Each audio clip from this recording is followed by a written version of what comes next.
Record. Okay, go ahead. Okay, one moment.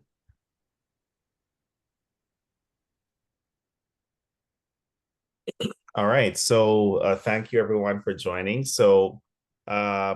Randy and I, we decided to put this lunch and learn together, just to share some of her tips for just hosting successful events. So Randy, if you don't already know, Randy is the founder of the Toronto Women's Expo.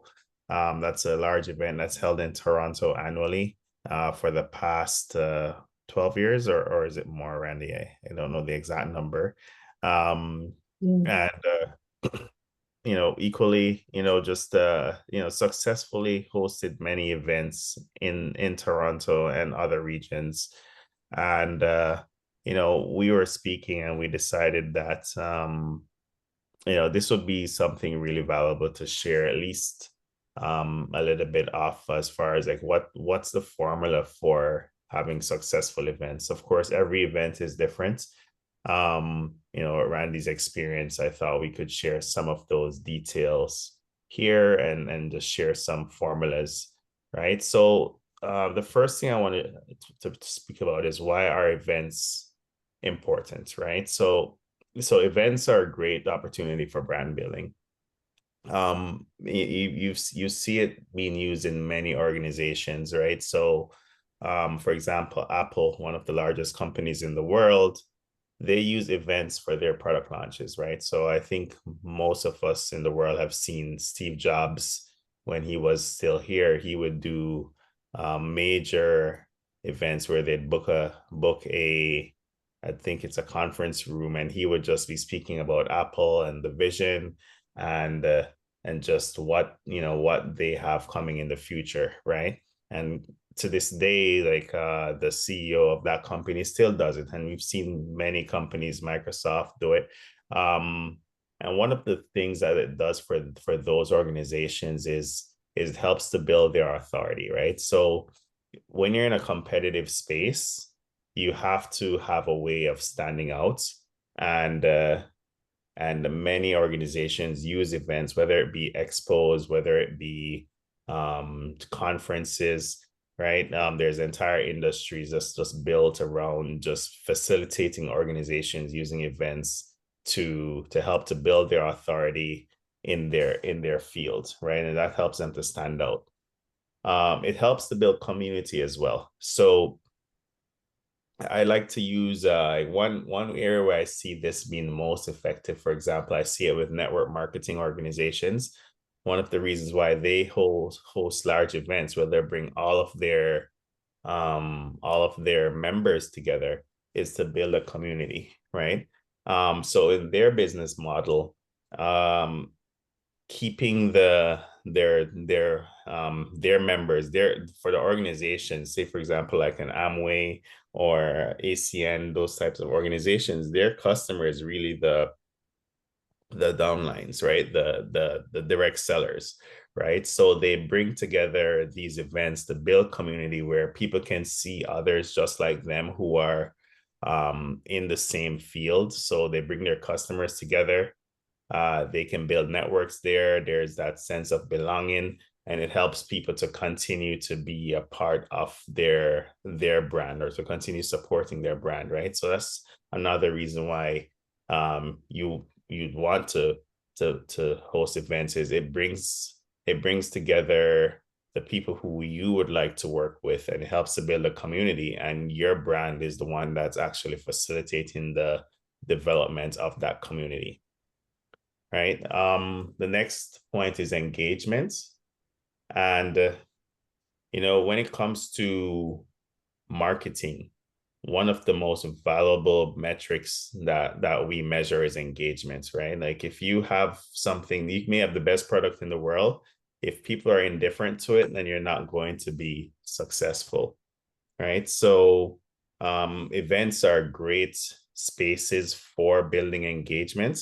And it could be small events, it could be large events. Like one of the things that we see happen very frequently, for example, if there are like major conferences happening, many organizations will try to have smaller events around those conferences, just more events that are more intimate, like pre-event dinners, cocktails, things like that. It just helps to create engagement and gives an opportunity to build relationships, right? So again, it's hard to get someone on the phone to speak with you during business hours.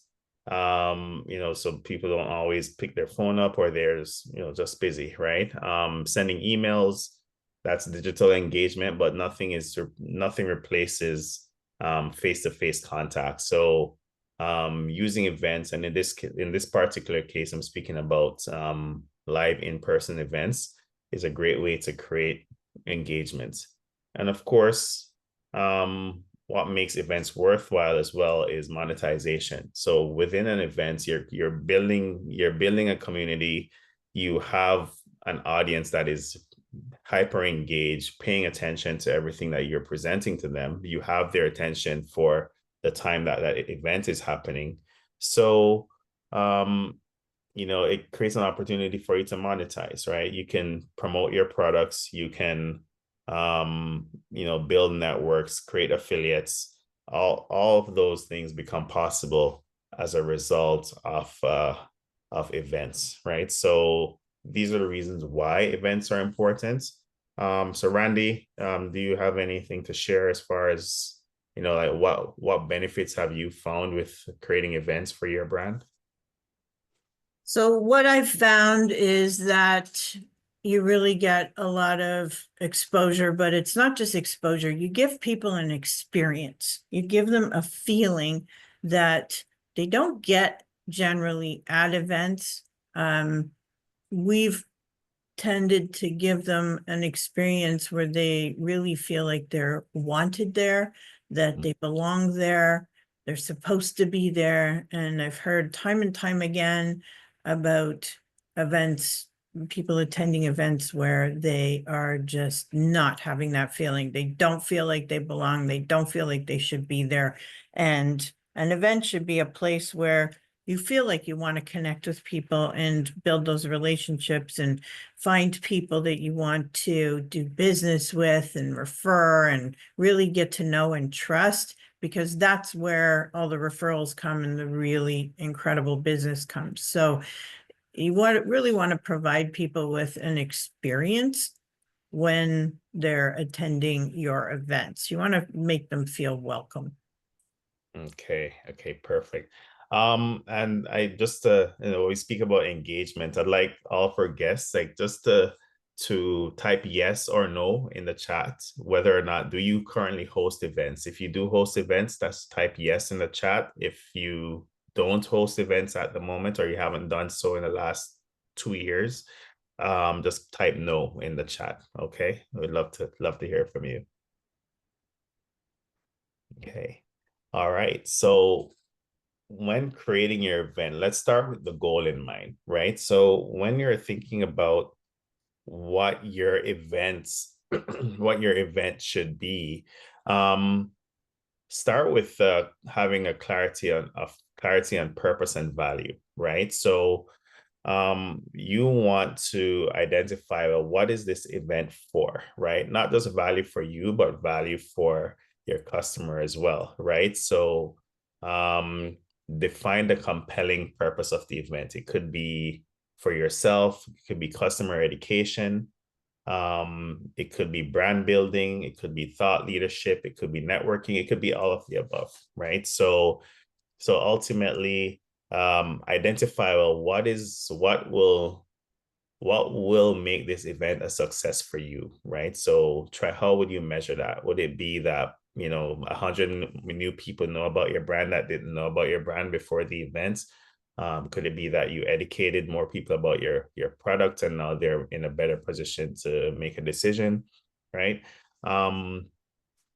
Think about, like, what's the goal in mind, right? Like, one example that I experienced just through my professional life is, like, I used to go to brands from this company called Cisco, and they make IT networking equipment, communication equipment. And I used to joke that their events were like indoctrination conferences, right? Because when people leave those events, they think that this company has everything that we have to offer. We don't need to look at the competition. And I used to work with a lot of people who used to have that mindset, right? So they incorporated a mixture of everything here: customer education, brand building, thought leadership, and networking inside their events, because it was also an opportunity for engineers to actually meet other engineers and leaders in that engineering space. So this is one like real world example of how I've seen that happen as far as the goal in mind. The next thing is your audience needs. So what does your audience value, right? If they come to the event, does it align with their experience? Does the content and experience align with their interests, right? What's in it for them? You can use surveys to find out what your target audience needs. Like you can use tools like SurveyMonkey to send an email, a survey out by email. You can promote your surveys on social media, right? Just to gather information to identify, what exactly are the hot points for your audience. It could be networking, it could be finding new customers, right? It could be just learning more about the industry, right? So what are the audience's needs, right? And then ultimately, once you've identified what is in it for you and what is in it for them, then you want to create your unique selling proposition, right? So position your event as a must attend and emphasize exclusivity, expert insight, hands-on experience. Emphasize what is important to your ideal clients. So Randy, from your perspective, when you've put together Toronto Women's Expo, the Business Wealth Summit, other large events as well. What do you find is key to your success when planning the event? Messaging, very clear messaging. What are people going to get out of it? Like, don't talk about you and your event so much, but you want to focus on what the user's needs are. Like, what pain point are you hitting? What problem are you going to solve for them? You have to make it about them and how you're going to change their life and change their business and make this better for them. And what is the difference you're going to make for them? Don't focus on you and your needs. You want to focus on the potential attendees' needs so that you're giving them an undeniable reason why they have to attend and be there and be part of this. So I think that's really crucial, is your messaging and how clear you are and how you focus on their needs. Mm-hmm. And what if, like, say for example, like the Toronto Women's Expo, like it's a large event. You get up to say 2,500 people who would register for that event. Like, how do you cater to? Because there's many different needs involved when you have a large group like that, right? So how do you cater to um so many different interests when you're planning your event? So they always say pick a niche, right? But your niche doesn't have to be a tiny little niche. It can be more of an open or general niche, but you do want a niche. So I target entrepreneurs. Yes, I get some corporate people there. Yes, I get some other types of business folk there. But for the most part, I focus on entrepreneurs, and I want to make sure that anything I have at the event could support them in some way and have them connect with others who are like-minded. So I tend to wean out people that don't fit in. So let's say exhibitors, for example. I won't take just any exhibitor. If the exhibitor is not interested in building relationships, long-term relationships, and wanting to actually get to know people, they're just like, no, I just want to sell my 1,000 widgets and that's it, I'm done. I say, you know what? This is not the right event for you. It's just not. So I think you have to find your niche, even if it's general, because entrepreneurs is pretty general, but find that niche and cater to that and make sure the event fills the gaps within that niche. And don't try to satisfy everybody. I'm not trying to satisfy the corporate world. I'm not trying to satisfy the manufacturing world. I'm not trying to satisfy, retail outlets or anything. Although I do have some retail outlets come because they want to sell their products. And at that kind of event, when you have, say, 50 to 100 exhibitors in a trade show room, you have people that are selling products. So maybe they're selling clothing or something like that. Maybe they're selling muffins, or, like they could be selling all sorts of things. It could be a bakery in there. It doesn't matter. But the idea is that they're still like-minded, right? They still want to build those long-term relationships where you're going to keep coming and you're going to tell your friends, and you had such a great experience with them that they just want to keep buying and referring. That's the point, right? You want that passive, repetitive referral where someone just no brainer wants to refer you and send that. So I think you really have to pick something or pick an audience that's important to you and focus on them. Got it. Got it. Okay, awesome. So this moves me to promotion. Thanks for sharing that, Randy. That was very insightful. So uh I want to speak about making a strong offer. Okay, so one of the challenges that I think entrepreneurs, because we're so close to our business, the challenge we have is differentiating our product from our offer, right?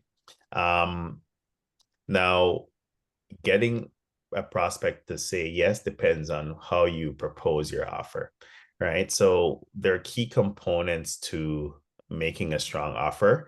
The first one is having a big promise associated to your events, right? So what will they take away from attending? And just as you were sharing, Randy, one thing I've taken away from what you shared is that you identified a niche that you understood, and then you made sure that everything that's aligned to your event, the vendors and so forth, are catering to a big promise that you feel that the entrepreneurs would like to have fulfilled, right? So having a big promise associated to your events is very important. So for example, for an entrepreneur, they might be looking for new customers, right? Then you can have a part of your big promise that, what, if you come to this event, you'll leave with at least 10 new prospects, right? Or warm prospects, right? Good prospects. That's one of the reasons why an entrepreneur would leave their home, right? It's like, okay, this is where my customers are, this is where I'll go, right? So this is just a simplified version of a big promise, but ultimately is what is it that they're going to take away from that event, right? And ultimately you want to create a vivid picture, right? Any successful offer takes your customer from a journey from where they are today and to where they want to be, right? So if you are every individual has some degree of ambition, right? Black Friday is a big event. Why do people go to Black Friday? Because they'll get something that they've been wanting to buy, but they'll get what they want to buy at an 80% discount, right? Like that's a vivid picture of what that big promise is, and what they will take away after they've left the event, right? Offer proof of success, right? So with events, you can talk about speakers, just what their experiences are, what their success is. You can share information about other guests who've gone to the events and just speaking about how happy they were, right? So you're providing testimonials and social proof, right? So Randy, one of the things that I saw you do really well is with your speakers. I think the first event that I went to that you were the first event of yours that I went to, Claudia Harvey was a speaker there, right? And one of the cool things about about that, it was that I was able to meet someone who was on Dragon's Den, or the Shark's Tank, you know, Canadian version of Shark's Tank, right? So she was on Dragon's Den and successfully got funding for her business through that program, right? So just being able to meet someone who have done that was a big pull for me to come to your events, right? So in your promotion, I saw the success of the speakers, and that's what made me interested in going to your event on a Saturday morning. Right? Your offer should have a clear call to action, right? So ask them to register. If you don't ask for it, you won't receive it. So always have a clear call to action and use scarcity in any offer that you have, right? So one of the biggest hurdles when it comes to sales is procrastination, right? So one of the things you want to accomplish when you make an offer is to share that, you know, this offer is time limited, right? So this offer is available today or maybe this week, but after this week, the price changed, the offer is different, right? So create incentives for people to act now so that they don't just put it off for later, right? Because usually what they put off will not get done, right? So that's key there. When it comes to promotional content, there's different, like, even with if you're targeting one niche, there's still different personalities and preferences in that niche, right? So use multiple designs, images, colors in your content, right? So bright colors may appeal to one person, but not appeal to another. So have a mixture of different content that you use, just with different colors. It could be photos of men, it could be photos of women, it could be photos of groups, right? So everyone responds differently, everyone's stimulus is different. So always mix, just have different versions of your promotional content that you can use, and then pay close attention to which one is getting the best results, right? So for example, if you're running ads on Facebook, then you know like what the click-through rates are, how many people click through and actually register. If you find that one particular approach is working more than the other, then focus more on that approach, right? Also promote on multiple platforms. So you can promote through, through social media like Facebook. You can promote through Eventbrite and just other digital platforms, right? And promote frequently, right? Because what happens is we get so many ads in a day, we get offered so many things in a day, just being a part of society, that we tend to not even notice most of what's in front of us, right? So the frequency of your promotion is very important. Promote every day and promote often. Don't just rely on digital platforms. Make phone calls, right? So if you have like a contact list, email them, send them a text message, say, hey, there's an event coming up, have a phone call, have someone just dedicated to just making a call and just offering them to join the event, and incentivize your guests to bring a colleague, right? So one person can bring two persons, and then, just like that, your event grows significantly, right? So use multiple different approaches and just be consistent. Pre-event, just to reinforce the value of the events, right? So build anticipation. One of the things like I shared was, like, for example, seeing videos of speakers, testimonials, right? Sneak peeks, exclusive access, right? Those things really work with getting people to say yes to come into your events. And then leverage relationships, right? So you have affiliates that you could use, so you offer them maybe incentives like a percentage of any tickets that's sold, or maybe free tickets or whatever, right? Like you could do that. Use trusted third-party networks, right? And then just have a consistent lead generation effort, right? So ultimately, if you get someone from social media to your mailing list, then it just becomes a lot easier for you to reach them in the long run, right? So yeah, so like Randy, like, what do you find has been very successful for you when it comes to promoting events? Really leveraging other people, building relationships with people where they want to support you and help you and share your event as well, whether it's individuals or groups that have huge databases or large other networking groups that you're part of and you support. When you're supporting others, they support you back typically, right? The other thing that, and just going back to when you first started the segment, I didn't want to interrupt you, but what you're offering at the event. So, you mentioned the exhibitors and the speakers and the attendees and the coach's corner. Like, what are you offering at the event that would provide value to people? It's not just value to the people who are attending, it's also value to the people participating who purchased an exhibitor spot or a coach's corner table. Are you sharing your database? So typically you can't because of our new laws unless you're letting people know when they sign up that you're sharing the list with a list of whoever you're sharing it with. And then it's up to them whether they sign up and attend or not. That's an option you can do to get more exposure. But having said that, with, say, Coach's Corner, when you're promoting people to, say, buy a Coach's Corner table, why would they buy it, right? What are they getting out of it? Greg said, if you're going to get 10 clients or whatnot if you attend this event, or if you're an exhibitor, you're going to meet every single person that walks through the door, almost 100% of them, because when they go walking around the trade show area, they're going to go to every table most likely and meet everybody. And of course, you can have something engaging at your table to bring them in. That's a bonus. Like, that's what's in it for them.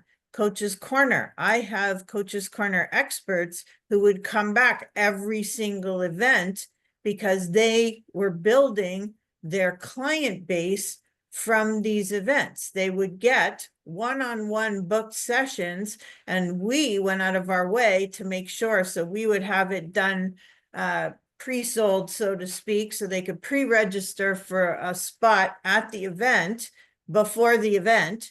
And then there might be some spots empty at the event when people arrive. We'd have dedicated volunteers approaching every single person who walked through the door, asking them if they've registered for a Coach's Corner expert session. And we'd have, say, for example, 10 Coach's Corner experts who are in all sorts of different fields. This is a real bonus to the experts who are offering services, because they would give away, so they paid for the table, they give away a half an hour coaching or discovery session with the potential client and figure out how can they help them. What is their problem? What challenge are they having? How can that expert help them? And, it doesn't mean they're going to be able to help them 100% of the time, but they may be able to refer them. And what is it that they could do to help these people and potentially get a new client out of it? And the Coach's Corner experts would come back every single time because they were actually building their businesses this way. So I think it's super important not just to only focus on the attendees and what's in it for them, but also, like Greg had mentioned earlier, what's in it for people who are paying to participate in the event as someone showcasing their business. Yeah, definitely. And this, for those who don't know, Coach's Corner is a feature that we added to the Toronto Women's Expo and the Business Wealth Summit, where experts could register to be a coach at the events, right? So they'd have their own table, and the guests would have the opportunity to have a free consultation session of like 15 minutes, I think. Just a 15-minute consultation with any coach that's available. They got 30 minutes, so it was really valuable. Yeah, very valuable, because then it's like having, I remember I did Coach's Corner, and it's having so many discovery calls. Even when the day is done, there's still people waiting to speak with you, right? Like, just having, 20, 30 discovery calls in a day. It's not a typical day for most experts or most coaches, right? So that's something that was really valuable for an event sponsor. So yeah, this is a great example, Randy. So I'll pivot to what happens during the event. And we kind of shared a little bit about that as well. So here are some key points when it comes to um, the events. Always exceed expectations, right? So do not hold back. Do not hesitate to over deliver, right? So someone may be coming and expecting 100, give them 110 or 120, right? Like ultimately, that experience, people won't remember the details so much of the event, but they'll remember the experience, and that experience will always have them coming back, right? So create memorable moments and make it a point to do that, right? So those memorable moments create relationships. Give real information and real examples, right? So not just fluff. And I think for Randy, like, so it's one of the things that you shared as well, is like you wanted sponsors of your event who are looking to give just real information, not just pitching and trying to sell, because people don't like to be sold to, right? But they love to buy, right? So giving real information and real examples is, something that helps exceed expectations, right? Engage with the audience. So Randy, is one of the things that I've always thought was really great with what you do is you engage with the audience, right? You're not just hiding in the VIP section, right? Yeah. You're speaking with people, you're meeting people, and just being able to meet like the person who was able to organize such a large event could be a memorable moment for a guest, right? So always engage. Give exclusive offers that are only available at the events for the people who are attending the events, and share next events and upcoming opportunities, unique products, invite them to join and just be a part of that. Because ultimately, you have a long-term business goal of just continuing to grow, right? So if you don't actually share your events and get them to enroll in the next step, then you've missed that a great opportunity, because you have their attention at the events. Utilize that attention to get them to commit or make micro commitments for the future, right? So you shared a little bit about just what your in-event experience is. Is there anything else you'd like to share regarding this, Randy?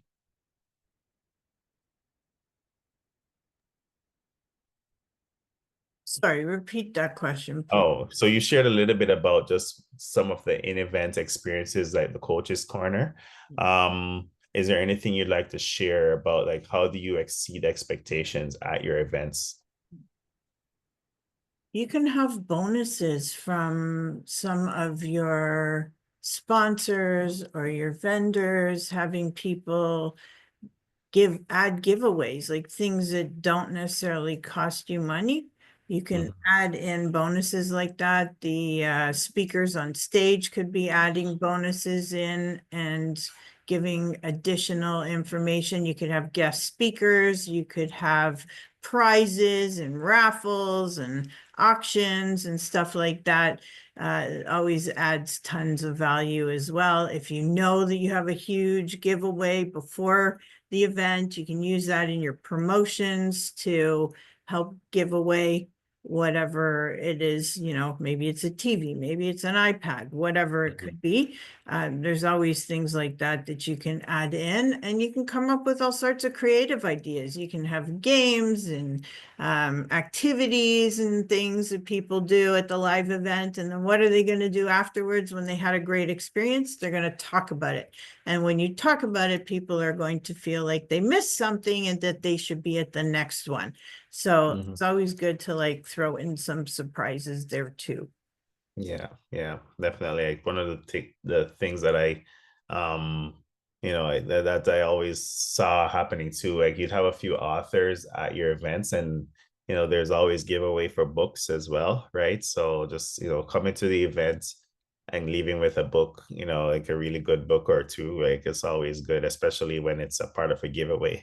Oh, you're Right. So, reminding me of something else that I would give away. So I would take like a really, really amateurish interview that I had done. It was the first one I had ever done. And I Mhm. put it on a CD. I had a Toronto Women's Expo designed CD created, and I would give those as gifts and Mhm. to the audience. Plus, I also had some USB sticks created that were branded and had copies of the electronic books, the prior books on this CD. So that was always a cool gift too. Yeah, and that's an unexpected, unexpected delivery really for the guests, right? So like things like this, you don't have to create something from scratch to use as a giveaway, right? Like you've just repurposed something that you've already produced and just included that into your events, right? So sometimes you don't have to really overthink it, but just think of what do I have that I'm probably overlooking that could be really valuable for the guests.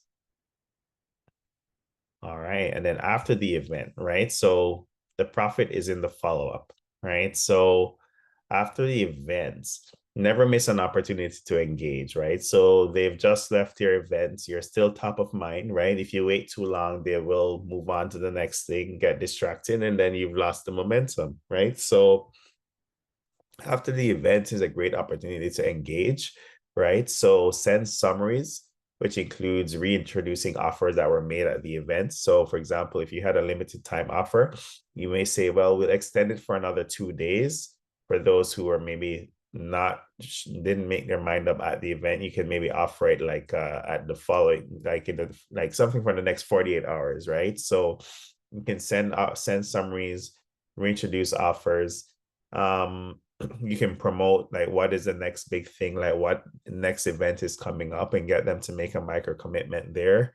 You can get feedback as well, right? So if you want to have great events, you need to know what the experience is from your audience, from not just the guests but your sponsors as well, everyone who took part, right? So there's always good ideas, good feedback, and bad ones too, right? So never miss that opportunity to get feedback and then use that to improve on your next event.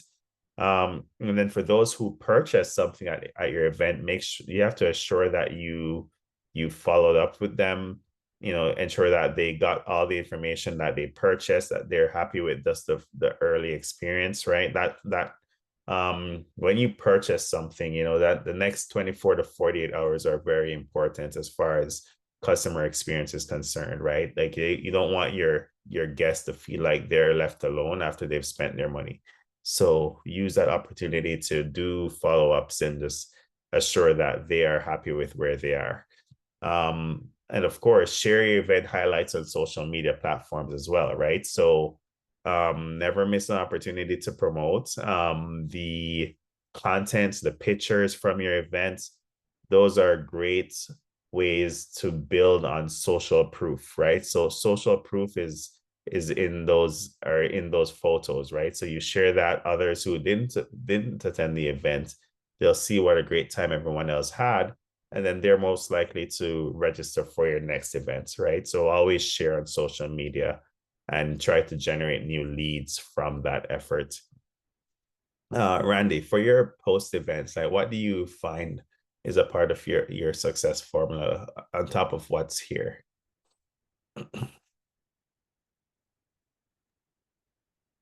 I think you can, you know, asking for feedback Mm-hmm. after an event is great.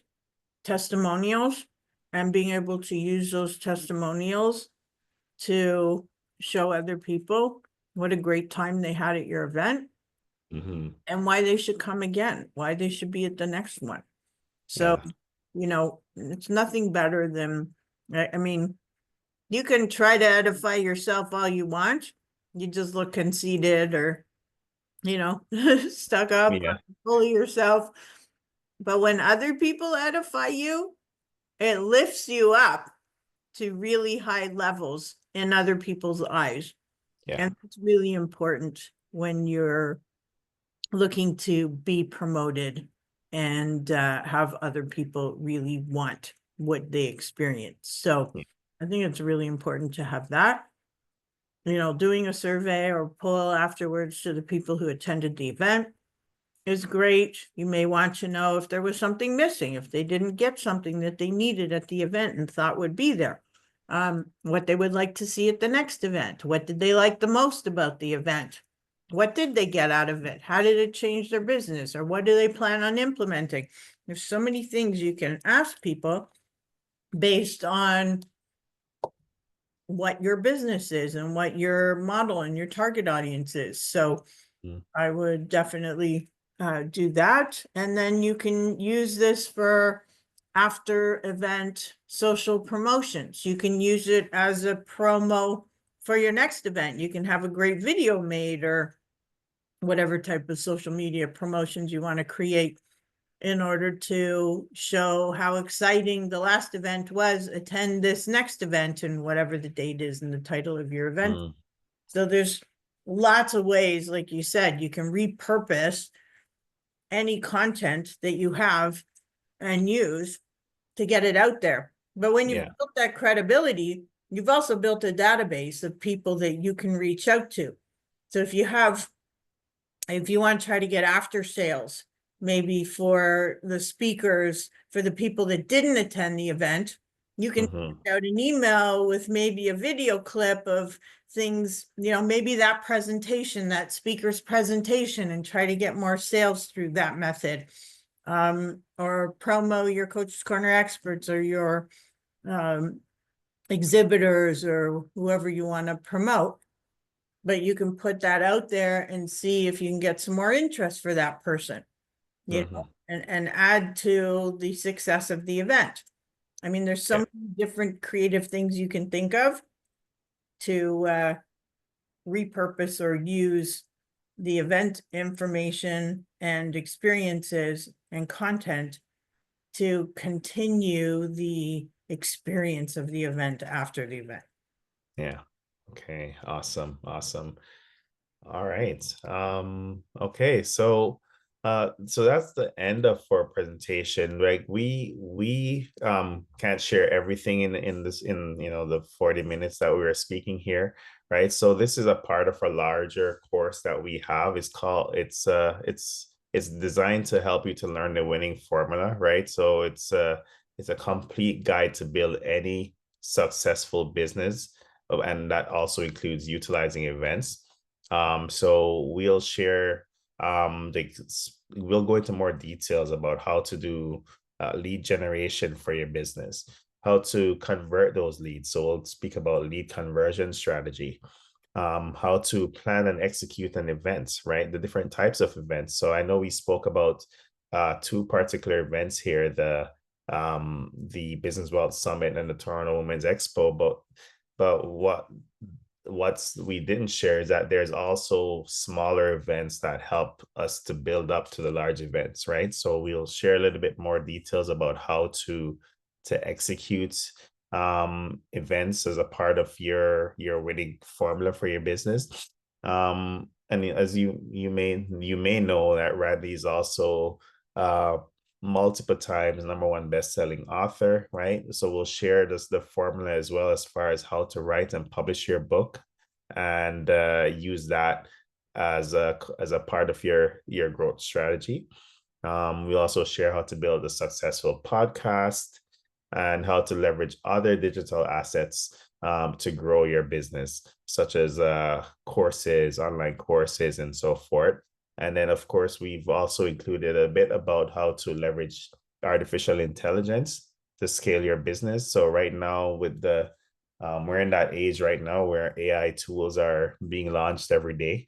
And it gives us a great opportunity to scale our business and to just get things done a lot faster than we used to do it. And then, of course, we have a module in this program about team building as well, because entrepreneurs, we can't do it all on our own. We have to find the right team members. And so we go into a little bit more detail about how to build your team. Who should you add? When should you add them? And what role they'll play as a part of your team. So we'll share a bit about that in our course as well. So it's a comprehensive guide on just how to build a successful business. Just tapping into, Randy's experience, my experience, and just how we've, like, what are the principles and the strategies and techniques we've used over the years to keep going. And so the program is called Winning Strategies to Grow Your Business. And we have it for $497. And Randy will share the link in the chat. And like that's kind of our follow-up to this event is, if you want to go into more details, if you want to follow through with the information that we shared and take it to the next level, then this is an opportunity for you to do so. And that's this program that we have offering today, which is Winning Strategies to Grow Your Business. All right, so thank you, everyone. If you have any questions, can you just share in the chat? I'll open the floor. Thank you so much, Greg, and thank you everybody for being here. I will actually email out the link. I won't put it in the chat right now, but I will email it out. And yeah, does anyone have any questions? Feel free to ask. If not, then feel free to reach out to us directly. And looking forward to chatting with you guys. Thank you so much for being here and spending your time here. And we will have a recording of this as well. So I hope it helped. Thank you. Thank you, everyone.